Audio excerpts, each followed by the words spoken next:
దేవుని స్తోత్రం. హల్లెలూయా. ఈ దినాల దేవుడు ఈ అచ్చు దినాల్లో మన దినములో లెక్కించడము నేర్పించమని దేవుణ్ణి అడుగుదాము. దేవుడు మాట్లాడడానికి ఇష్టపడుతున్నారు. దేవుణ్ణి ఆరాధిద్దాము, మహిమ పొందుకుందాము. దేవునికి మహిమ కలుగును గాక.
హెబ్రీయులు రాసిన పత్రిక 1వ అధ్యాయము, హెబ్రీయులు రాసిన పత్రిక 1వ అధ్యాయము 1, 2, 3, 4 వచనాలు చూద్దాము. ఉన్నత లోకమందు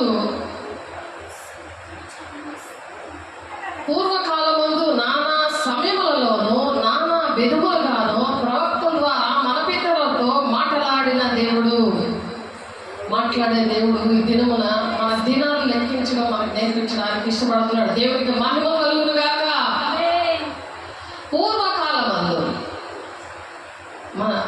పూర్వకాలమందు దేవుడు భక్తులని తయారు చేశాడు. దేవుడు మాట వినేలాగా అబ్రహాం, ఇస్సాకు, యాకోబుల దేవుడిని కలిగి ఉన్న మనం కూడా దినములు లెక్కించడం నేర్చుకోవాలి. దావీదు భక్తుడు చెప్తున్నాడు, దినములు లెక్కించడం నేర్పించయ్యా అని తండ్రి.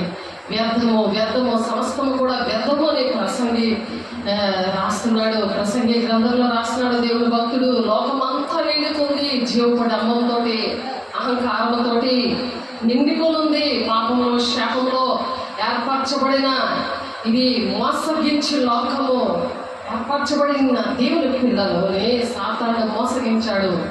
ఆ మోసంలో ఆ మోసం నుండి ఆ బంధకాలను విడిపించడానికి దేవుడు మరొక దినం ఇచ్చాడు. దేవుని బిడ్డ, దేవునికి మహిమ కలుగును గాక. ఆ దినముల అంతమందు కుమారుని ద్వారా మనతో మాట్లాడాను. ఆ దినముల అంతమందు కుమారుని ద్వారా దేవుడు మనతో మాట్లాడాడు. ఆయన ఆ కుమారుని సమస్తములకు వారసులుగా నియమించాడు. ఆయన ద్వారా ప్రవచనాలు నిర్మించాడు. ఆ ప్రవచనాలు నెరవేర్పు దినములో ఉన్నాము. ఆ కృపను బట్టే దేవుని బిడ్డలకు అర్థమవుతాయి విషయాలు, మిగిలిన వారికి అర్థమవు. లోకముతో ఉండి వ్యర్థము, సమస్తము వ్యర్థమని మనము ఎప్పుడైతే అనుకుంటామో అప్పుడే మనకు అర్థమవుతాయి. ఈ లోకమంతా కూడా జీవపు డంబంతో నింపబడి ఉంది, అహంకారంతో నింపబడి ఉంది, పాపంతో, శాపంతో నింపబడి ఉంది. పశ్చాత్తాపం లేకుండా ఆ హృదయం కఠినమైపోయి ఉంది. కఠినమైన హృదయం మాంసపు గుండెగా మారుస్తాను అంటున్నాడు. హెస్కేల్ గ్రంథంలో ఉంటుంది, నీ మీద నేను శుద్ధ జలము చల్లుతాను, మాంసపు గుండెను మారుస్తాను, కఠినమైన హృదయాన్ని మాంసపు గుండెగా మారుస్తాను అని చెప్తున్నాడు. దేవుని బిడ్డ అని ఆ దేవుని ఆజ్ఞను పాటిస్తారంట. దేవుని కట్టడలు అనుసరించి వారిగా నేను చేస్తాను అని చెప్తున్నాడు. కాబట్టి దేవుడు అనేకమైన భక్తులు వాడుతున్నాడు. ఓల్డ్ టెస్టమెంట్లో, పాత నిబంధనలో వారందరూ కూడా దేవుడు అక్కడ పరలోకంలో వాళ్ళందరూ కూడా ఉన్నారు. అందరూ కూడా మనము వచ్చే వరకు కూడా వారిని వెయిట్ చేయమని చెప్తున్నాడు దేవుడు. కాబట్టి నేర్పు దేవా, మాకు ఈ దినాలు లెక్కించడం నేర్పించయ్యా అంటున్నారు. కాబట్టి దేవుడు పరమ తండ్రి పిల్లలుగా మనము గూడు విడిచి తిరగకుండా ఆ తిరుగుతున్న బిడ్డలందరూ కూడా దేవుడు వచ్చేస్తున్నాడు. రండి పెళ్లి కుమార్తె సంఘంలో చేరండి అని దేవుడు మాట్లాడుతున్నారు. కాబట్టి ఆయన దేవుని మహిమ యొక్క తేజస్సులో, ఆయన తత్వము యొక్క మూర్తిమంతమై ఉండిన తన మహత్తగల మాట చేత సమస్తము నిర్వహించు పాపముల విషయంలో శుద్ధీకరణ తానే చేసి దేవదూతల కంటే ఎంత శ్రేష్టమైన నామం పొందడో వారి కంటే అంత శ్రేష్ఠుడై ఉన్నంత లోకములో దేవుడు ప్రాణం పెట్టి ఆయన తండ్రి చిత్తాన్ని నెరవేర్చి ఆయన మహామహుడుగా దేవుని కుడిపార్శ్వాన కూర్చున్నాడు. దేవునికి మహిమ కలుగును గాక. ఎందుకంటే కుమారుడు నేడు నిన్ను కని ఉన్నాను అంటున్నాడు. దేవుడు ఆ విధంగా కన్నాడు మనల్ని, ఆయన పిల్లలుగా కన్నాడు. పరిశుద్ధాత్మ పొందుకున్న వాళ్ళందరినీ కూడా దేవుడు కన్నాడు. వాళ్ళు మాత్రమే వెళ్తారు. అందుకే రోమా 8:9 దేవుడు ఆత్మ లేకపోతే వాడు నా వాడు కాడు అని చెప్తున్నారు. దేవుని బిడ్డ, నువ్వు దేవుని బిడ్డగా ఉంటే పరిశుద్ధాత్మ పొందుకున్నప్పుడు ఈ భయంకరమైన లోకంలో నిన్ను దేవుడు కంచె వేసి కాపాడతాడు, నిన్ను నడిపిస్తాడు, దేనమని లెక్కించడం నేర్పిస్తాడు. రోమా 8:14 చూడండి. 14 వచనంలో అలాగా దేవుడు ఎంతమంది అయితే చూడండి. రోమా పత్రిక 8వ అధ్యాయము 9వ చూడండి. దేవుని ఆత్మ మీలో నివసించుచున్న ఎడల మీరు ఆత్మ స్వభావం గలవారే, కానీ శరీర స్వభావం కలవారు కారు. వ్యర్థం అంటావు దేవుని బిడ్డ. ప్రతిదీ కూడా నీకు డబ్బం ఉండదు. దేని మనసుతో ఉంటావు, దేని మనసులోనే దేవుడు నివసిస్తున్నాడు అని అన్నాడు యెషయా 57:15 మహోన్నతమైన స్థలములలో, అంటే మహామహుడుగా దేవుని కృపాసనలో కూర్చున్న దేవుడు ఆయన నీ హృదయంలో ఉంటాడంట. తిష్ట వేసుకొని కూర్చున్నాడు. ఇక్కడ నీకు ఇష్టంగా ఉందా దేవుని రాజ్యానికి వెళ్ళడానికి? ఎంతబడే పెళ్లి కుమార్తె సంఘంలో నువ్వు ఉండడానికి ఇష్టపడుతున్నావా? నువ్వు దినము కూడా రక్షణ సువార్తని ప్రకటించమని చెప్తున్నాడు 96వ కీర్తనలో 2వ వచనంలో. కాబట్టి నువ్వు దినము కూడా ఈ రక్షణ సువార్తను ప్రకటించడానికి నీ ఇంట్లోనే, నీ బయట, ఎక్కడ కూర్చుంటే అక్కడ నువ్వు చక్కగా నీ రక్షణ సువార్తను ప్రకటించాలని దేవుడు ఆశపడుతున్నాడు. యేసు నామములో ప్రతి ఆటంకపరుచిన దురాత్మ శక్తులారా కాలిపోవులుగాక. మహిమ గల నామములో కాలిపోవులుగాక. మృతుల్లో నుండి యేసును లేపిన వాని ఆత్మ మీలో నివసించిన ఎడల, మృతుల్లో నుండి క్రీస్తు యేసును లేపిన వాడి చావునికి లోనైన మీ శరీరములను కూడా మీలో నివసించిన తన ఆత్మ ద్వారా జీవింప చేస్తాడు దేవుని బిడ్డ. తన ఆత్మ ద్వారానే మనం జీవిస్తున్నాం. ఆయన ఆత్మ లేకపోతేనే మనం జీవించలేము. వ్యర్థమని అనలేము. ప్రతిదీ లోకంలో ఉన్నవన్నీ కూడా శాపగ్రస్తమైనవన్నీ కూడా నీకు కావాలి. పితరుల దోషాలు, మరి తల్లిదండ్రుల పాపాలు నీ ఒంటిలో వెళ్ళకుండా, దుష్టుడు పట్టకుండా తను భద్రం చేసుకోమంటున్నాడు. కాబట్టి మీ శరీరం కూడా మీలో నివసించిన తన ఆత్మ ద్వారా జీవింప చేస్తున్నాడు. కాబట్టి సహోదరులారా, శరీరానుసారంగా ప్రవర్తించడం మనము శరీరములకు రుణస్థులం కాదు. అది మట్టి అయిపోతుంది, నరకానికి వెళ్ళిపోతుంది. నువ్వు పరిశుద్ధాత్మను పొందుకో. అది అర్జెంటుగా నువ్వు పొందుకునే విషయాలు. ఏ క్షణము దేవుడు మెరుపులాగా వస్తాడో తెలియదు. కనురెప్ప పాటలో ద్వారము దగ్గరే ఉన్నాడు. మొత్తం 24వ అధ్యాయము 32-33 వచనాలలో ఆయన ద్వారము దగ్గరే ఉన్నాడు ఆయన. కాబట్టి ఆ అడుగు తీసి అడుగు వేయడానికి కనురెప్ప పాట మాత్రమే జరుగుతుంది. దేవుని బిడ్డ, మీరు శరీరానుసారంగా ప్రవర్తించట్లా చావవలసే ఉన్నారు. కానీ ఆత్మ చేత శరీర క్రియలను చంపమంటున్నాడు. పరిశుద్ధాత్మను ఎందుకు పొందుకోవాలి? నీలో ఉన్న అలవాటులు, నీలో ఉన్న బూతులు, అబద్ధాలు, చెడు వ్యసనాలు ఇవన్నీ కూడా చంపాలి. అవి దెయ్యాలవి. అవి ఆ మోహంతో చచ్చిపోవాలంటే, కుటుంబాలన్నీ బాగుపడాలంటే, అందరూ కూడా రక్షించబడాలి అంటే, దేవుని రాజ్యానికి, పరలోక రాజ్యానికి యుగగాలు మనం ఉండాలని దేవుడు ఆశపడుతున్నాడు. మీరు శరీరానుసారంగా ప్రవర్తిస్తే మీరు చావవలసిన వారే ఉన్నారు. కానీ ఆత్మ చేత శరీర క్రియలను చంపాలి.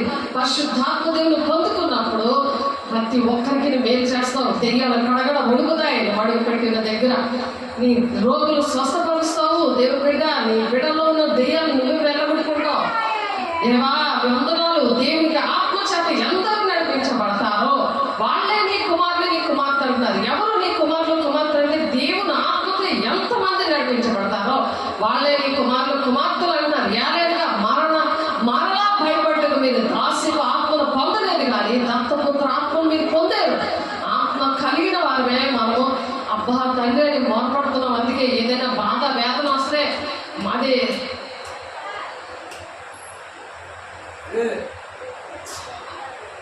మనము దేవుని పిల్లలమనే ఆత్మ తానే మన ఆత్మతో కూడా సాక్ష్యం చెప్తున్నాడు. ఆత్మ తానే సాక్ష్యం చేస్తున్నాడు. మన పిల్లలమైతే వారసులం, అనగా దేవుడు వారసులు. క్రీస్తు కూడా మహిమ పొందుడుగా ఆయనతో శ్రమ పడిన క్రీస్తు తోడి వారసులం అని చెప్తున్నాడు దేవుని బిడ్డ. ఎందుకంటే ఏ భేదము లేదు.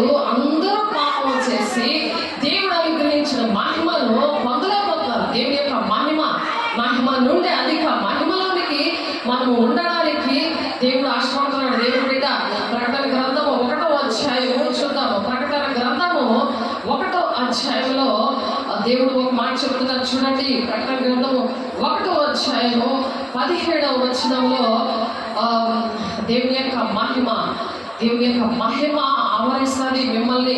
మీ చుట్టూ కూడా కంచె వేస్తాడు దేవుడు. 17వ వచనం చూసారా? నేను ఆయన చూడగానే చచ్చిన వాళ్ళనే పడి ఉన్నాను. దేవుడిని చూసినప్పుడు చచ్చిన వాళ్ళ పడి ఉంటారనమాట. దేవుడు ఇక్కడ ఉన్నాడు. మనిషిలో దేవుడు ఉంటాడు. పరిశుద్ధాత్మ పొందుకున్నప్పుడు ఆ మనిషిలో దేవుడు నిలబడతాడు. దేవుడికి మహిమ కలుగును గాక. నేను ఆయన చూడగానే చచ్చిన వాళ్ళ వల్ల ఆయన పాదములతో పడితిని, ఆయన తన కుడి చేతిని నా మీద ఉంచి వచ్చి నాతో ఇట్లా నేను భయపడద్దు అని చెప్తున్నాడు దేవుని బిడ్డ. నువ్వు భయపడుతున్నావా? పిరుగువారు దేవుని రాజ్యానికి ప్రవేశించారు.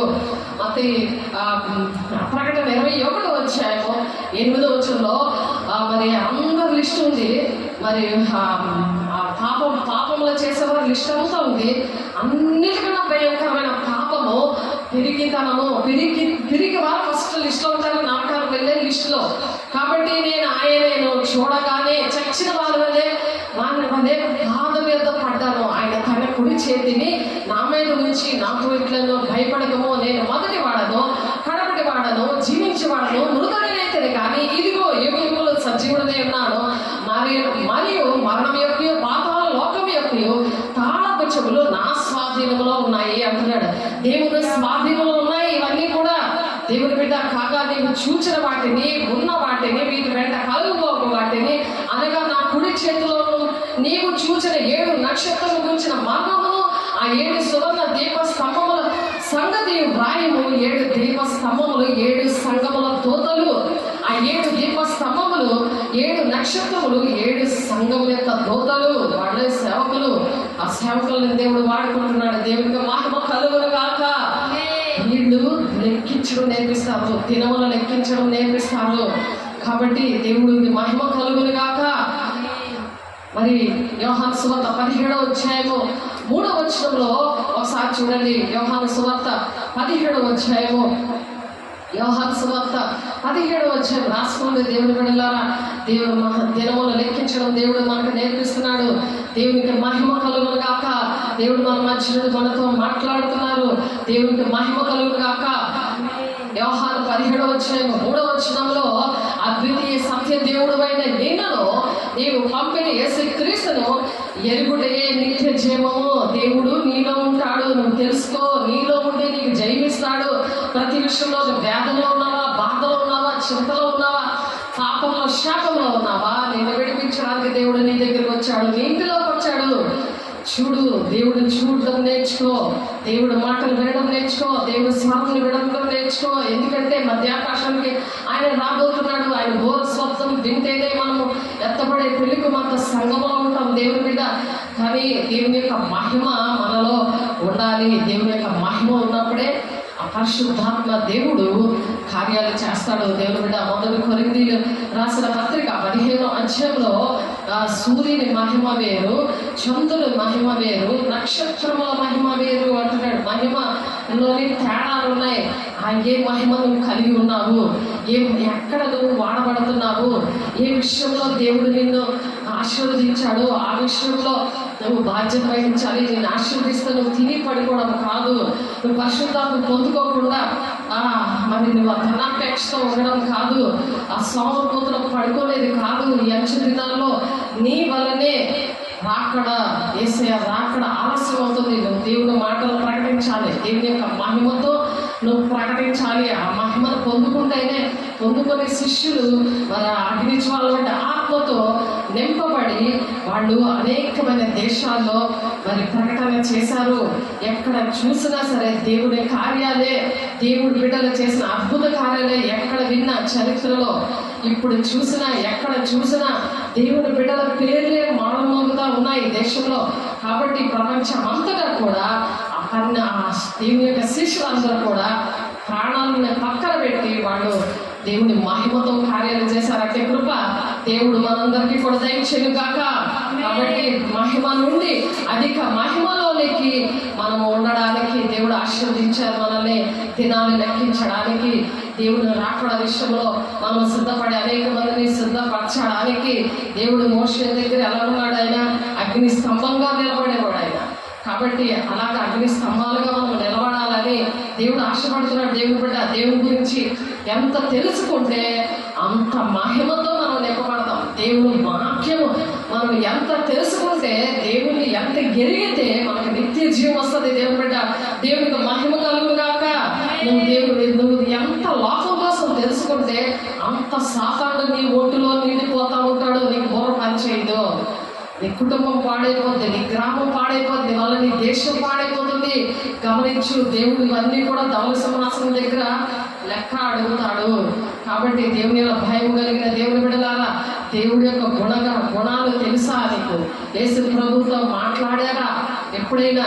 ఆ విషయాలు జ్ఞాపకం చేసుకోండి. ఏ పరిస్థితి ఉన్నా దేవుడితో మాట్లాడితే, ఏ సమస్య అయినా దేవుడితో చెప్పుకుంటే ఆయన మాట్లాడే దేవుడు. కాబట్టి మొత్తం 24:32-33లో ఆయన ద్వారం దగ్గరే ఉన్నాడు అని చెప్తున్నాడు. కాబట్టి 2000 సంవత్సరం నుండి జరగండి మన తరంలో, ఈ తరంలో, ఈ 2026 సంవత్సరంలో ఉన్న మన తరంలో దేవుడు జరిగించాలని ఇష్టపడుతున్నాడు. దేవుని బిడ్డ ఇక్కడ జరిగించడానికి, మన బిడ్డల విషయంలో అటువంటి ఆశీర్వాదాలు ఇవ్వడానికి దేవుడికి ఇష్టపడుతున్నారు. 2022లో మరి అమెరికా నుండి తెచ్చారు, ఎర్రని పెయ్యని, ఆ ఎర్రని పెయ్యని బలి అర్పించారు. బలి అర్పించగానే మరి మందిరం ఎప్పుడు కట్టేస్తారో తెలియదు. ఇశ్రాయేల్ సంఘం, ఇశ్రాయేల్ అక్కడ వాళ్ళకి ఇప్పుడు వరకు కూడా ఈ మందిరం లేదు కదా. కాబట్టి ఎప్పుడు దేవుడు మందిరం కడతారో అవన్నీ కూడా దేవుడు మరి బయలుపరచడానికి మన దినాలు లెక్కించడము మనము నేర్చుకోవాలి, దేవుని దగ్గర అడగాలి. కాబట్టి మీరు ఏ పాపము చేయకుండా, దుష్టుడు ముట్టకుండా తను భద్రం చేసుకొని ప్రార్థన సహవాసం రొట్టిచ్చుకుని ఎడతెగక ఉన్నప్పుడు నన్ను జ్ఞాపకం చేసుకొని దీన్ని చేయుడి అని 11-24-25 ప్రకారం, అపోస్తులు 2:42 ప్రకారం ఉన్నప్పుడు భయం కలుగుతుంది సాతానికి. అపోస్తుల వాడబడతారు. అపోస్తులు 2:43 ప్రకారము దేవుడు అలా వాడబడడానికి ఇష్టపడుతున్నాడు. అట్టి కృప మనందరికీ దయచేయను గాక. దేవుడితో మాట్లాడే అనుభవం ఆ విధంగా వస్తుంది. పరలోకం వెళ్ళారని అర్థమవుతుంది. ఆ అర్థం మనకి దేవుని పిల్లలు వెళ్ళారా, ఎక్కడికి వెళ్ళారు అనే విషయాలు మనకి భూలోకంలోనే ప్రతి విషయాలు కూడా అర్థమైపోతుంది. కాబట్టి ఆ టైంలో దూరం రోగితే మధ్యాకాశంలో మీరు ఎత్తబడతారో లేదో ఈ విషయాలు గమనించుకుంటే, ఇలా ఉంటున్నారో లేదో గమనించుకుంటే మేము ఎత్తబడలేమో అని ఈ దినాల్లోనే మనము దేవుడి దగ్గరికి రావాలి. ప్రతిదీ వ్యర్థమైనవన్నీ కూడా విడిచిపెట్టాలి. భూలోక సంబంధమైనవన్నీ విడిచిపెట్టాలి కాక, ఆ దుష్టుడి సంబంధమన్నీ విడిచిపెట్టాలి కాక, మీ ఆత్మ దేవుని ఆత్మలో మరి కనెక్ట్ అవ్వాలి. దేవుని ఆత్మతో కనెక్ట్ అవ్వాలి. అప్పుడు కనెక్ట్ అవుతే దేవుడు మీతో మాట్లాడుతూ ఉంటాడు. ప్రతిదీ నువ్వు దేవుడితో చెప్పుకుంటావు. దేవుడు అనేకమైన మర్మాలు మనకి బోధించును గాక. బోర శబ్దము మనము వినడానికి మనము జ్ఞానేంద్రియాలు కలిగి ఉండాలి. ఎబ్రీలు రాసిన పత్రికలో ఉన్నది, వీరికి జ్ఞానేంద్రియాలు లేవు కాబట్టి మీరు కాలంలో కూడా చూస్తే మీరు బోధకులే ఉండవలసి వచ్చిండగా వీరికి మరలా వాడు వచ్చి మూల పాఠాలు మరలా బోధించవలసి వచ్చింది. వీరు పాలు తాగవలసినే కానీ వీరు బలమైన ఆహారం వీరికి తగదు అంటున్నాడు. అందుకనే అర్థబాబు దేవుని రాకడ సూచనలు, దేవుని బిడ్డ రాకడ సూచనలు మీకు తెలియకపోతే దేవుని యొక్క ప్రకటన గ్రంథము మన కోసం నెరవేర్పుగా యోహాను గారు పద్మాస దీపంలో మరి ఆయన రాసిన అన్ని శ్రమలలో ఆయన రాశాడు, ఉపవాసంతో రాశాడు. అగ్ని పర్వతాల మధ్యన ఆ దర్శనం చూసి, దేవుడు ప్రత్యక్షంగా చూసి చచ్చిన వారి వల్ల పడిపోయి మళ్ళీ దేవుడు భయపడకు అంటే ఆయన పుస్తకం పెద్ద తీసుకొని రాయి అని అంటే ఈ దినాన మనం తెలుసుకుంటున్నాం. అంతగా దేవుడు మనల్ని ప్రేమించి అటువంటి బిడ్డలు వాడుకున్నాడు, శిష్యులుగా వాడుకున్నాడు. నువ్వు శిష్యులుగా ఉన్నావా? దేవుడు నీకు చక్కటి బైబిల్, చక్కటి సేవకులకి ఇస్తుంటే నువ్వు వింటున్నావా? ఇవన్నీ కూడా ఆ ధవళ సింహాసనం దగ్గర ఆ సీన్ ఇలాగ చూపించి అలాగ తీసుకెళ్తాడు నరకానికి. కాబట్టి నువ్వు దేవుడి మాట వింటే దేవుని రాజ్యానికి మరి ఎత్తబడే గుంపులో ఉండడానికి దేవుడు సహాయం చేస్తాడు. ఆమె నటి కృప ప్రతి ఒక్కరికి దేవుడు అనుగ్రహించును కాక. కొలస్సీయులకు రాసిన 1:9-10 మరి తేజోవాసులైన పరిశుద్ధులు మరి ఏ విధంగా ఉంటారో, ఎత్తబడే గుంపులో ఎలా ఉంటారో ఒకసారి చూడండి. కొలస్సీయులకు రాసిన పత్రిక 1వ అధ్యాయము చూడండి. కొలస్సీయులకు రాసిన పత్రిక 1వ అధ్యాయము 9-10 చూడండి. మీకోసం చదువుతున్నాను, చక్కగా రాసుకోండి. అనేక మంది మీకు, మీ బిడ్డలకు, మీ గ్రామంలో ఉన్న వారికి, మీరు ఎక్కడైతే పని చేస్తున్నారో, ఏ ఉద్యోగం చేస్తున్నారో, ఏ పనుల్లో ఉన్నారో అటువంటి వారు అందరూ కూడా రాసుకొని దేవుడు పాదాల దగ్గర కూర్చున్నప్పుడు దేవుడు మీకు అట్టి ప్రత్యక్షత అనుగ్రహించను కాక. అందుచేత ఈ సంగతి వినిన నాటి నుండి మేము మీ నిమిత్తము ప్రార్థన చేయటం అనక మీరు సంపూర్ణ జ్ఞానము, ఆత్మ సంబంధమైన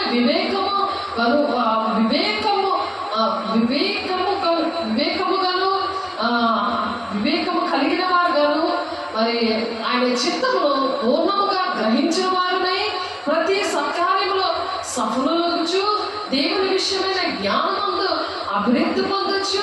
అన్ని విషయంలో ప్రభువును సంతోషపెట్టినట్లు ఆయనకు తగినట్లుగా నడుచుకున్నవారనేయు, ఆనందముతో కూడిన పూర్ణమైన ఓర్పును దీర్ఘ శాంతమును కనపరుచున్నట్లు ఆయన మహిమ శక్తిని బట్టి సంపూర్ణ బలముతో బలపరచబడవలననియు, తేజోవాసులైన పరిశుద్ధుల స్వాస్థ్యములో పాలివారమగుటకు మనలను పాత్రులుగా చేసిన తండ్రికి మీరు కృతజ్ఞతాస్తుతులు చెల్లింపవలననియు దేవుని బతిమాలు కొనుచున్నాను.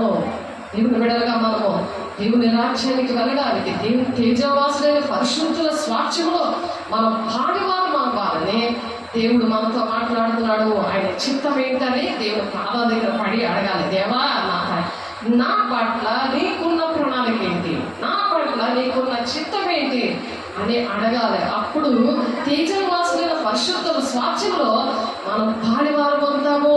అట్టి కృప దేవుడు మనకి అనుగ్రహించును గాక.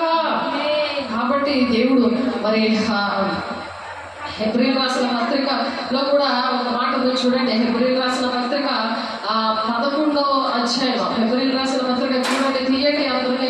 హెబ్రీయులకు రాసిన పత్రిక 11వ అధ్యాయము 39-40 వచనాలు, 39-40 వచనాలు, 39-40 వచనాలు చూడండి. హెబ్రీయులకు రాసిన పత్రిక 11వ అధ్యాయము 39-40 వచనాల్లో, వీరందరూ తమ విశ్వాసం ద్వారా సాక్ష్యం పొందిన వారైనను మనము లేకుండా సంపూర్ణులు కాకుండా నిమిత్తము, మనము లేకుండా అంటే సంపూర్ణులు కారాళ్ళు, దేవుడు మన కొరకు మరి శ్రేష్టమైన దాన్ని ముందుగా స్థిరపరిచిన కనుక వారు వాగ్దాన ఫలమున అనుభవించలేదు. మన పితరులు ఈ పరలోక రాజ్యంలో ఉన్నారు, కానీ మనం వచ్చే వరకు కూడా ఆ వాగ్దాన ఫలమైన పరలోక రాజ్యానికి వాళ్ళ ప్రవేశం లేదు అని చెప్తున్నారు. చూడండి, మన కోసం వెయిట్ చేస్తున్నారు. అందరి బట్టి దేవుని కోట్లాది వందనాలు. దేవునికి మహిళగాక.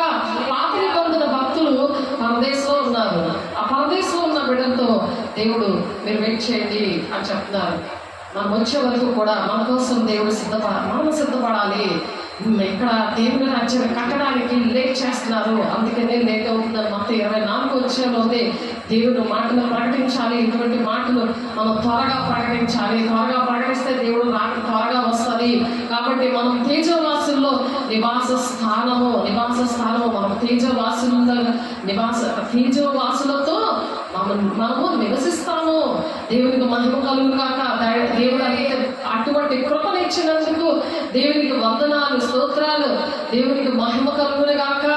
మరి 1 తిమోతికి రాసిన పత్రిక 6వ అధ్యాయము 10వ వచనం చూస్తే, ఎందుకనగా ధనాపేక్ష సమస్తమైన కీడులకు మూలము. ధనం పట్టుకొని దేవుని డబ్బులు కూడా దొంగలించేస్తారా? అలా శాపగ్రస్తులు అంటున్నారు కదా. నీకు వచ్చిన శాపం ఏంటో తెలుసా? నీకు దేవుని రాజ్యంలో ఎంట్రన్స్ లేదు, నువ్వు ఆత్మను పొందుకోలేదు కాబట్టి దేవుని ఆజ్ఞలు పాటించట్లే.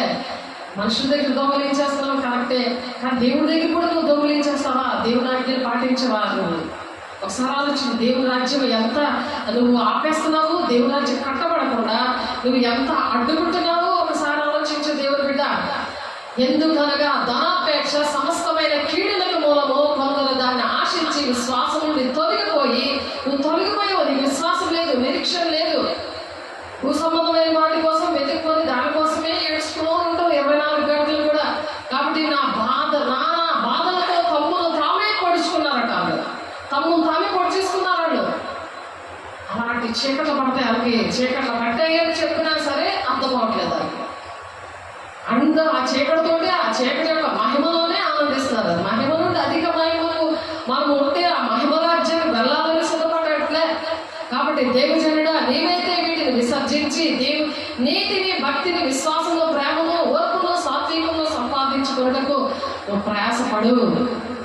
వచ్చుకుంటున్నాం, మేము చాలా వచ్చుకుంటున్నాం, ప్రయాసపడుతున్నాము, కానీ ఎక్కడ రెస్పాన్స్ అనేది రావట్లేదు. విశ్వాస సంబంధమైన మంచి పోరాడము, నిత్య జీవము చేపట్టము, దాన్ని పొందుటకు నీవు పిలువబడి అనేక సాక్షులకు మంచి ఒప్పుకుంటేవి. సమస్తమునకు జీవాధారమైన ఆ సమస్తమునకు జీవాధారకుడైన దేవుని ఎదుటను పొందు పిలాతునంత ధైర్యముగా ఒప్పుకొని సాక్ష్యం ఇచ్చిన క్రీస్తు యేసు ఎదుటను మన ప్రభు అయిన యేసు క్రీస్తు ప్రత్యక్షము వరకు నువ్వు నిష్కలంకంగాను అనిత్యుడిగాను ఈ ఆజ్ఞను గైకొన వలనని నీకు ఆజ్ఞాపించుచున్నాను.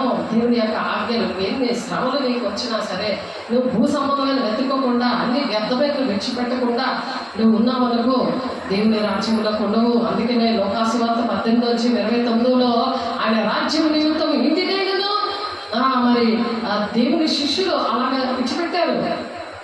దేవుని యొక్క అనుచరులు విడిచిపెట్టారు. 18:29 ఉంది అదే మాట. సేమ్ అదే మాట లూకా 14:26 ఉంది. ఎవడైనా నా ఎదురుకు వచ్చి తన తండ్రిని, తల్లిని, భార్యని, పిల్లలను తన ప్రాణములతో సహా ద్వేషించుకుంటే వాడు నా శిష్యుడు కానే అన్నాడు. అందుకనే గ్రేట్ కమిషన్ ఏంటది? దేవుడు పరలోకరాజ్యానికి ఆరోపణ అవుతూ ఎప్పుడు అయ్యారో అపోస్తలుల గారు 1:11 వచనంలో ఉంటుంది ఆ మాట. కాబట్టి ఆరోపణ అవుతూ ఆయన ఏం చెప్పారంటే ఏం చెప్పారంటే ఆయన మొత్తం 28:18-20 వచనాలు ఉంది ఆ మాట. సమస్త లోకాలకి మీరు శిష్యులుగా తయారు చేయండి, సువార్తను ఈ శుభవార్తలు ప్రకటించి నిత్యము యుగకాల దేవునితో ఉండడానికి ఆయన మహామహుడిగా ఉన్నత లోకముందు మహామహుడుగా దేవుని కుడిపార్శ్వన కూర్చున్నాడు. ఎవరైతే ఈ విషయాలు జయిస్తారో జయించి వారిని నా కుడిపార్శ్వన కూర్చుంటూ పెడతాను అంటున్నాడు. నువ్వు జయం పొందుతావా? సాతాను మీద జయం పొందుకుంటావా? దేవుని మీద జయం పొందుకుంటావా? దేవుని కుడిపార్శ్వన కూర్చుంటావా? సాతాను కుడిపార్శ్వన కూర్చుంటావా? అందుకే ఆ దేవుని ఆజ్ఞ గైకొనండి అని చెప్తున్నారు 14వ వచనంలో. 1 తిమోతి 6:14 వచనంలో ఉంది ఆ మాట. కాబట్టి లూకా 14:26 ఎవడైనా నా అద్దెకు వచ్చి తన తండ్రిని, తల్లిని, భార్యని, పిల్లలను, అన్నదమ్ములను, అక్క చెల్లెలను తన ప్రాణంతో సహా ద్వేషించుకుంటే వాడు నా శిష్యుడు కాలేరు. ఎందుకంటే దేవుడు సర్వలోకాలు వెళ్ళి సర్వ సృష్టికి దేవుని మాట నువ్వు ఏ విషయంలో దేవుడు నిన్ను దీవించాడు, ఏ విషయంలో ఏ బాధలో, ఏ కష్టంలో, ఏ దుష్ట శక్తుల నుండి నిన్ను విడిపించి నిన్ను బాగు చేసి నిన్ను ఉన్నతంగా దీవించాడో నువ్వు తిని పడిపోవడం కాదు, నువ్వు స్వార్థ ప్రకటించాలి. ఆ సాక్ష్యము నువ్వు చెప్పాలి. నా పరిస్థితి ఎలాంటి పనికిమాల పరిస్థితిలో పెంటకప్పు మీద ఉన్న నన్ను లేవనెత్తి నన్ను నీ రాజ్యానికి వారసురాలుగా నా జీవితంలో ఎన్నో కార్యాలు చేసిన దేవుడు అని చెప్పి అనేక మంది నశించిపోతున్న వారికి చెప్పి వారిని శిష్యులుగా తయారు చేయాలి. దేవుడు ఏ ఏ సంగతులు చెప్పాడో అవి మాత్రమే బోధించినప్పుడు యుగాలు కూడా దేవుడు మనతో ఉంటాడు. అది దేవుడు చెప్పిన మాట. కాబట్టి దానికి అడ్డం వచ్చిన వాళ్ళందరినీ కూడా విడిచిపెట్టమంటున్నాడు. నీ పని నువ్వు చెయ్యు, అప్పుడు వాళ్ళే వస్తారు. 36:33 ఆ మాటే చెప్తున్నారు. మొదటి నీ నీతిని రాజ్యాన్ని వెతుకు, నీకు ఏది కావాలో నీకు పరలోకం తెలుసు, అందరూ నీ అంటే వస్తారు. నువ్వు వాళ్ళ పట్టుకొని వెళ్ళాలంటే వాళ్ళతో పాటు వెళ్ళిపోతావు నాక. కాబట్టి దేవుని బిడ్డ దేవునికి ఇష్టంగా నువ్వు ఉండు అని చెప్తున్నాను. దేవుడైన యెహోవా నీకు అనుగ్రహించు దేశంలో దీర్ఘాయుష్మంతుడగునట్లు నీ ఆత్మీయ తల్లినేటి తండ్రినేటి నువ్వు ప్రేమించినప్పుడు శరీర తల్లిదండ్రులు నువ్వు విడిచిపెట్టకుండా వాళ్ళని ప్రేమించడానికి అవుతావు. లేకపోతే ఒక కపట సహోదరులాగా నువ్వు ఉంటావు. వాళ్ళతో నానా ఇబ్బందులు పడుతూ మరి వాళ్ళు విడిచిపెట్టలేము. నీకు దేవుని వాక్యం అర్థం అవ్వదే.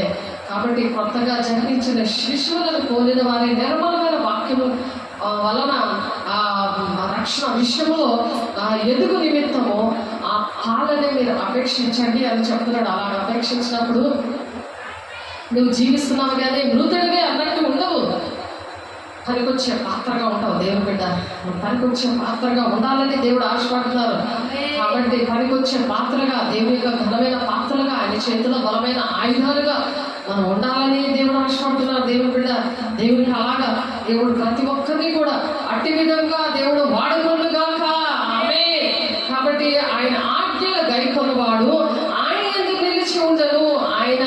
మనం ఆయన యందు నిలిచి ఉంటాం. ఆయన నీలో నిలబడదే, నీ పిల్లల్లోనే, నీ భర్తలోనో, నీ తల్లిదండ్రులలో దెయ్యము తాళం ఇచ్చి నేను నేర్పిస్తుంది అనుకో, నువ్వు అక్కడ నిలబడతావు.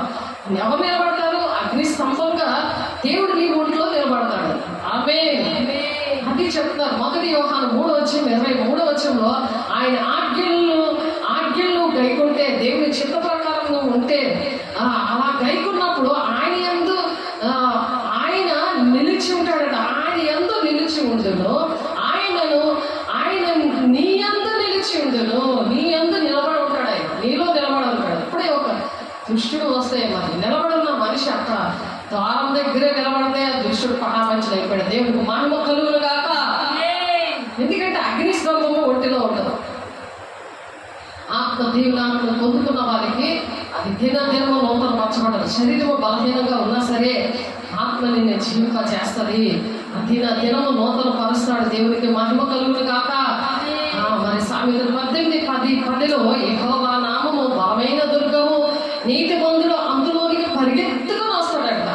నీతి మందులు అయితే పరిగెత్తుకొని వస్తాడు, సాతానుడు అయితే రాలేడు. అర్థమవుతుంది ఎందుకు రావట్లేదు మన దగ్గరికి అని ఆలోచిస్తున్నారా? క్వశ్చన్ మార్క్ తీసుకొని అలాంటి ముఖాలు పెట్టుకొని క్వశ్చన్ మార్క్ మొత్తం చూడకదుంది. ఎందుకంటే యెహోవా నామము బలమైన దుర్గము. ఆయన నామం ఇక్కడ నొసల మీద రాస్తాను అని చెప్పాడు. ప్రకటన 3వ అధ్యాయము 9-10 వచనాల్లో ఉంటుంది ఆయన నామము. మరి ప్రకటన గ్రంథంలో 7వ అధ్యాయంలో కూడా ఉంటుంది, 14వ అధ్యాయంలో. ఎందుకంటే ఆయన నామము ఆ నొసల మీద ఉంటుంది. మరి యెరూషలేము పట్టణం పేరు నడినేతుండి అది పాదం వరకు ఉంటుంది అని ప్రకటన 3వ అధ్యాయం 9 మీరు చదివితే అక్కడ ఉంటుంది. కాబట్టి ఆయన నామం అంట బలమైన దుర్గము, నీకు దుర్గము, నీకు కంచె అనమాట. కాబట్టి నీకు భయపడక్కర్లేదు, నువ్వు తిరిగి వారి లిస్టులో ఉండక్కర్లేదు, నరకానికి వెళ్ళే లిస్టులో ఉండక్కర్లేదు. కాబట్టి దేవుని బిడ్డ జాగ్రత్తగా నువ్వు విను, దేవుని మాటలు అంగీకరించు, దేవునికి లోబడు, దుష్టుని ఎదిరించు, నీ అర్ధునుడు పారిపోతాడు. దేవునికి మహిమ కలుగును గాక. సామెతలు 18:10 మరలా చదువుతున్నట్టు వినండి. దేవుని మీ గుండెల్లో రాసుకోండి ఈ మాట. యెహోవా నామం బలమైన దుర్గము, నీతిమంతులు వస్తారు దేవుని సన్నిధికి. దేవుని సేవకులతో మాట్లాడడానికి దేవుని సన్నిధికి ఎవరు వస్తారు? నీతిమంతులు ఏం చేస్తారంటే అందులోకి పరిగెత్తుకొని సురక్షితంగా ఉందరు. నువ్వు సురక్షితంగా ఉండాలా? నీకు సేఫ్టీ కావాలంటే అనేకమైన సాక్ష్యాలు ఉన్నాయి. అనేక మంది దగ్గర కూడా సాక్ష్యాలు ఉన్నాయి. మన జీవితాల్లో కూడా అనేకమైన సాక్ష్యాలు ఉన్నాయి. పరిగెత్తుగా నువ్వు దేవుని సన్నిధికి వచ్చావనుకో, నీకు అక్కడ నీకు సేఫ్టీ ఉంది.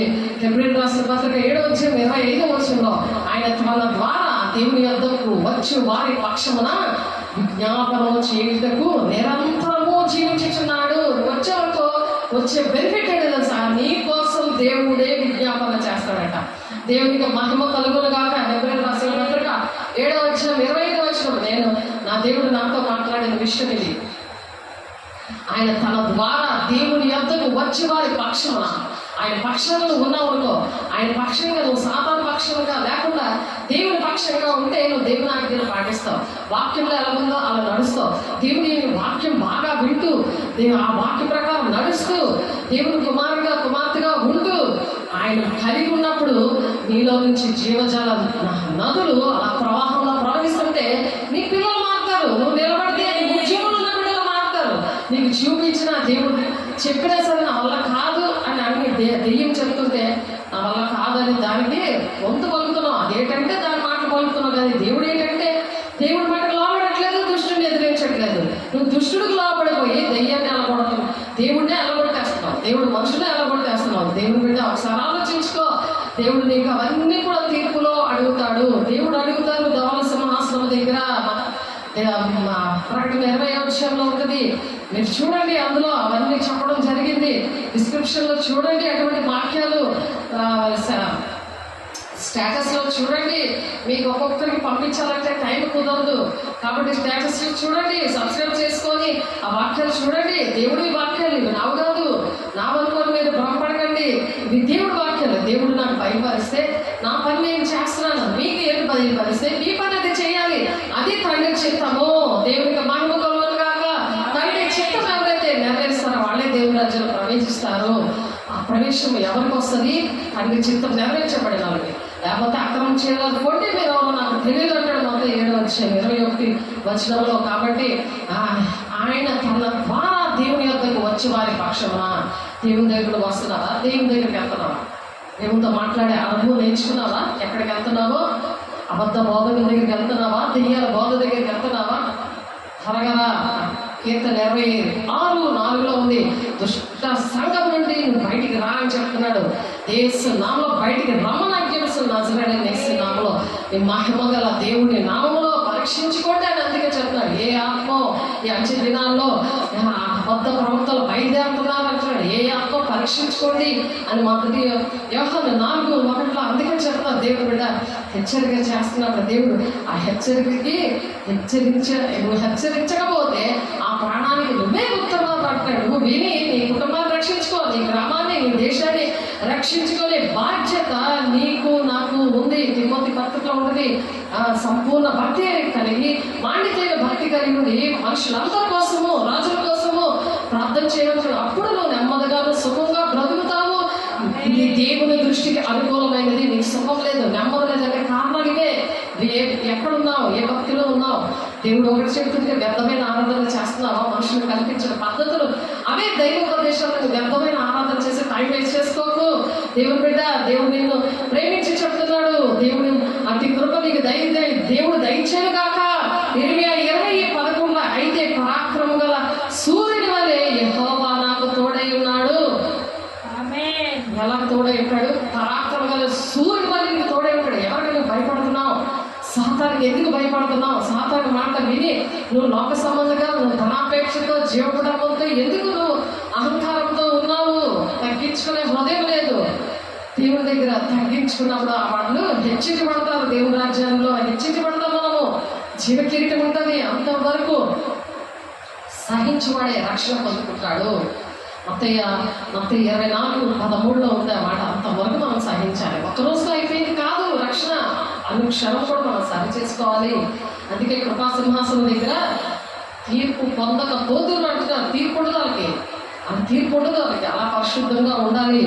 ఆ బలారాధన దగ్గర 1 Corinthians 11 కింద వచనాలు ఉంటుంది. వాళ్ళకి తీర్పు ఉండదు. ఎడతెగక వాక్యాన్ని, ఆ శరీరం అనే వాక్యాన్ని, వేసే రక్తాన్ని అలాగా ఆస్వాదించాలి. దేవుడు అందుకే ప్రాణం పెట్టాడు. దేవుడు బిడ్డ పునరుత్థాన దినము దేవుడు అందుకే ఇచ్చారు. అయితే పరాక్రమం గల సూర్యుని వలె యెహోవా నాకు తోడై ఉన్నాడు గనుక వారిని సంపూర్ణంగా రక్షించుటకు శక్తిమంతుడై ఉన్నాడు.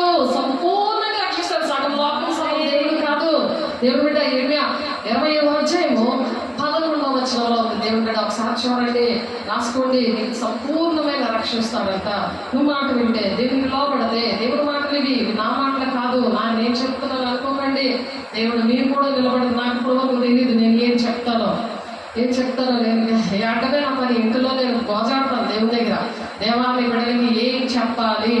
నీ ప్రజలు నశించిపోతున్నారు అని అంటేనే దేవుడు దేశం కోసం, గ్రామాల కోసం, అనేక మంది ప్రజల మీద భారం కలిగిన దేవుని బిడ్డలకి ఎటువంటి కృప దేవుడు అనుగ్రహించును గాక. దేశం కోసం ప్రార్థన చేయమన్నాడు, రాజుల కోసం ప్రార్థన చేయమన్నాడు. మనుషులందరి కోసం మనం ప్రార్థన చేస్తే దేవుడు మనతో మాట్లాడతాడు. అటువంటి మాటలు ప్రకటిస్తున్నప్పుడు మహత్కార్యాలు, సూచక్రియలు చేస్తాడంటాడు. ప్రకటిస్తే చాలు, ఆయన సహకార్యం ఉంటాడంట. మార్కు 16:20 ఉంది ఆ మాట. ఆయన సహకార్యం ఉండి మహత్కారాలు, అద్భుతాలు చేస్తా వస్తాడంట. అదే చనిపోయిన వారిని లేపడం. దేవుని బిడ్డ అది మాట్లాడుకుందాం తర్వాత.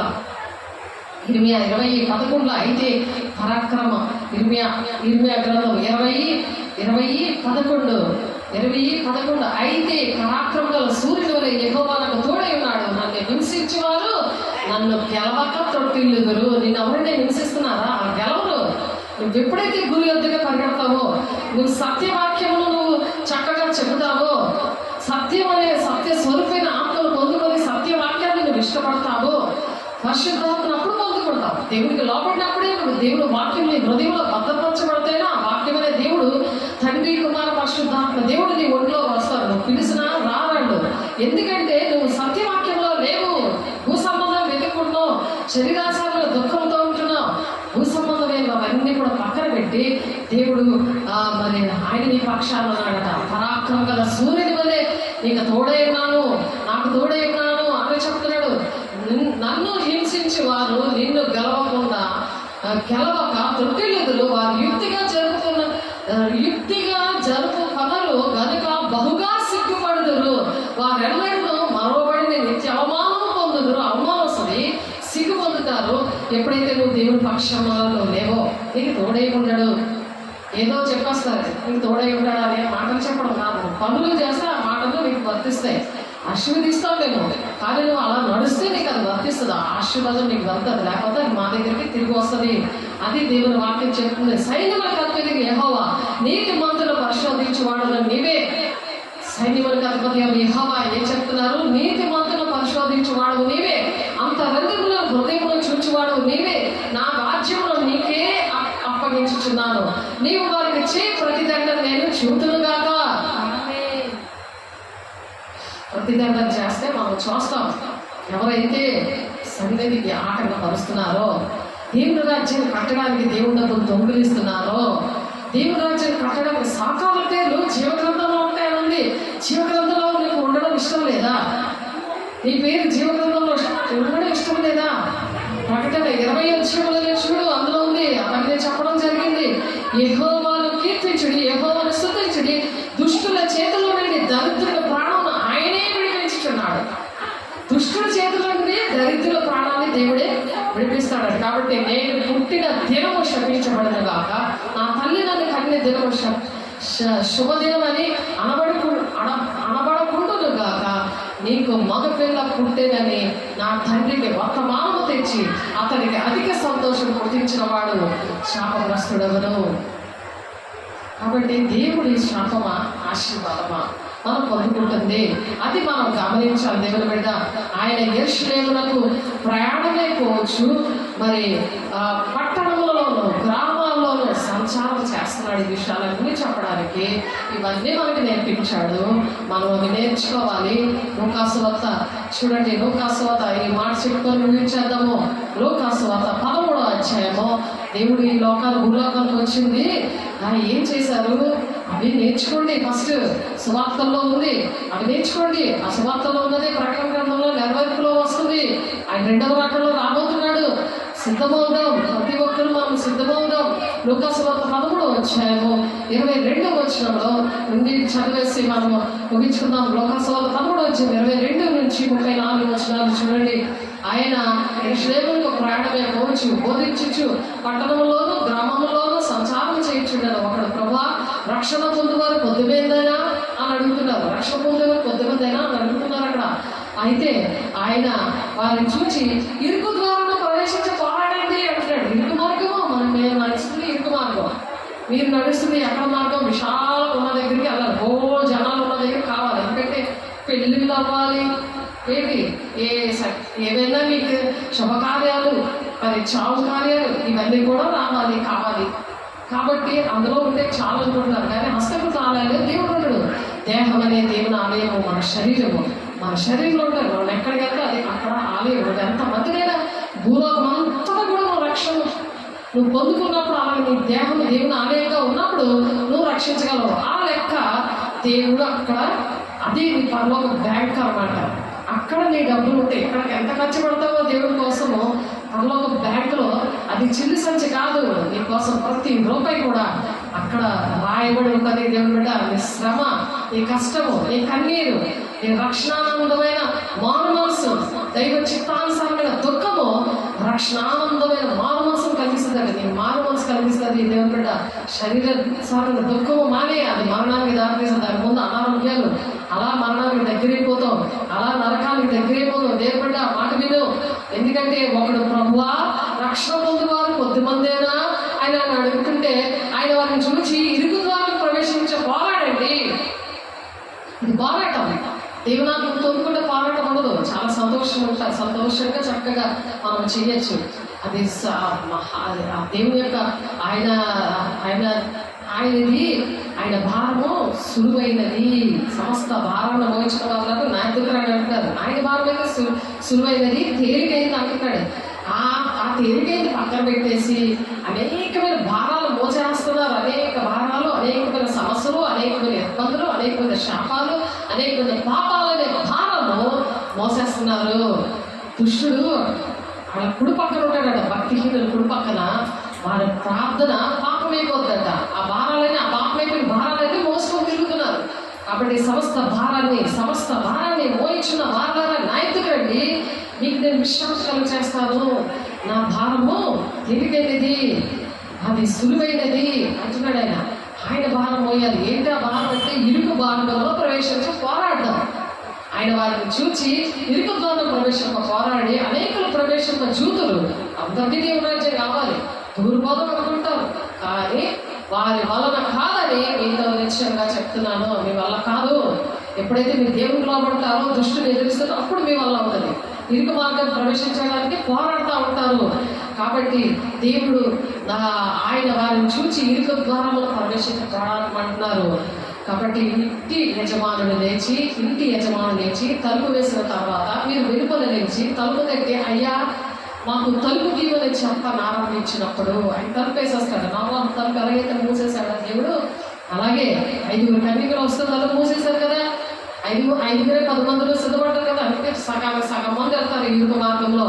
ఆయన మీరెక్కడి వారా మిమ్మల్ని ఎరుగను, ఉత్తరము మీతో చెప్పును, అందుకు మీరు నీ సముఖమందు మేము తిని త్రాగుచుంటిమే.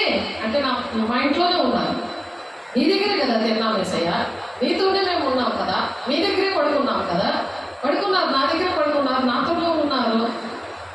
నా ఆత్మీయ పిల్లలు అందరూ కూడా, ఇంగ్లాపల్లి పిల్లలు ఉన్నారు, జలుగుడి పిల్లలు ఉన్నారు, ధర్మపూర్ పిల్లలు ఉన్నారు, నాతో ఉన్నారు. కాబట్టి ఆయనతో దేవుడు మాట్లాడుతున్నారు సూటిగా. మరి ఏమంటున్నారట, ఇంటి యజమానుడు లేచి తలుపు వేసిన తర్వాత మీరు వెలుపలి నిలిచి తలుపు తట్టి, అయ్యా మాకు తలుపు తీయమని చెప్పని ఆరంభించాడు. అమ్మా తలుపు తీ అంటే అప్పుడు తలుపు మూసేస్తాడు అన్నమాట దేవుడు. ఆయన మీరెక్కడ వారో మిమ్మల్ని ఎరుగునని ఉత్తరము మీతో చెప్పును, అందుకు మీరు నీ సముఖమందు మేము తినే త్రాగుచుంటిమే, నీవు మా వీధులలో బోధించితివే అని చెప్పు సాగుదురు. మా వీధుల్లోనే కదా బోధించాము, మా గ్రామంలోనే కదా బోధించాము అని అంటే, అప్పుడు ఆయన మీరెక్కడ వారో మిమ్మల్ని ఎరుగునని మీతో చెప్తాడంట దేవుడు. జాగ్రత్త, అక్రమం చేయవారా మీరందరూ నా ఎదురుని తొలగిపోవడని చెప్తున్నాడు. ఇంగ్లాపల్లి పిల్లలు, ధర్మపూర్ పిల్లలు, అరకు వ్యాలీ పిల్లలు అందరూ కూడా యూట్యూబ్ ఛానల్ చూస్తున్నారు. అందరూ ఆత్మీయ పిల్లలు చూస్తున్నారు. దేవుడికి మహిమ కలుగును గాక. ప్రతి ఆత్మీయ బిడ్డలు చూస్తున్నారు. దేవుడి బిడ్డ ఎక్కడ ఉన్నా సరే, హైదరాబాద్ లో ఉన్న పిల్లలు చూస్తున్నారు. కాబట్టి దేవుడు అక్రమం చేయవారా పొండి అని మిమ్మల్ని అనక ముందే అబ్రహాం, ఇస్సాకు, యాకోబులను సకల ప్రవక్తలు దేవుని రాజ్యంలో ఉండుటయు, మీరు వెలుపలికి త్రోయబడుటయు మీరు చూసినప్పుడు మీరు ఏడ్చుచు పండ్లు కొరుకుతూ ఉంటారు. అమ్మా ఇలాంటి వాళ్ళు మాకు చెప్పలేదు అని పండు కొరకడం అప్పుడు. ఎందుకంటే అందుకే యూట్యూబ్ ఛానల్ ఇచ్చారు. మరి దెయ్యమైతే యూట్యూబ్ ఛానల్ ఎందుకు, ఎవరు చూస్తారో అని ఛానల్ చేసింది మాతోటి. కానీ ఆ యూట్యూబ్ ఛానల్ ఎందుకు అనేది మరి మా పాపతో గ్లోరీతోటి 10 సంవత్సరాలకు పైన అయిపోతుంది. అప్పుడు మాట్లాడారు, చాలా లేట్గా స్టార్ట్ చేయడం అయింది ఆ పరిస్థితుల వల్ల. మరి ఎందుకంటే దేవుడి రాజ్యాన్ని కట్టడానికి ఇష్టపడే వాళ్ళు చాలా తక్కువ మంది. ఇష్టపడకపోయినా సరే దేవుడు మరి నా చేతుల్లోనే, శ్యామ అని ఒక అబ్బాయి ఉండేవాడు. అబ్బాయి మా బాబు చనిపోగానే నేను అమ్మ అని పిలిచాడు.